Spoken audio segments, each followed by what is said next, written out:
নমস্কার দোস্ত, স্বাগতে আপকা। রাবণের কাহিনী আমাদের কম বেশি সবারই জানা আছে। সে সীতাকে হরণ করেছিল, জটায়ুকে মেরে ফেলেছিল। এরপর রাম হনুমান ও সুগ্রীবকে পাঠিয়েছিল রাবণের দরবারে। পরবর্তীতে আমরা রাম রাবণের যুদ্ধ দেখতে পাই। অ্যাকচুয়ালি আমরা যেটা ভাবি রাম রাবণের যুদ্ধটা কি ততটাই সহজ ছিল?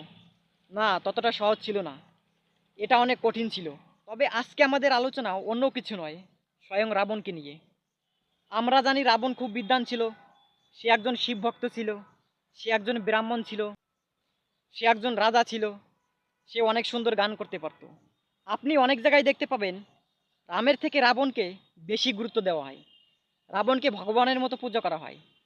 রাজস্থানের একটি রাবণ নামক গ্রামে রাবণকে ভগবানের মতো পুজো করা হয়, সেখানে রামকে কিন্তু পুজো করা হয় না।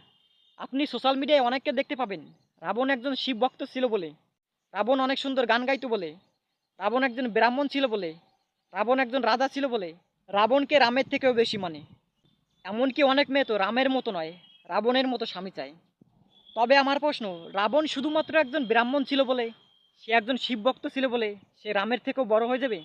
সে তো অনেক খারাপ কার্য করেছে। সীতাকে হরণ করেছে, জটায়ুকে মেরে ফেলেছে, তার জন্য মারীচও মৃত্যুবরণ করেছে। তবে আমার যেটা এখানে মনে হয়েছে, এখানে রাবণের কর্মর থেকে তার বংশকে বেশি গুরুত্ব দেওয়া হয়েছে। কারণ সে ব্রাহ্মণ ছিল। তবে তার কর্মের অনেক ভুল ছিল, যার কারণে সে মৃত্যুবরণ করে।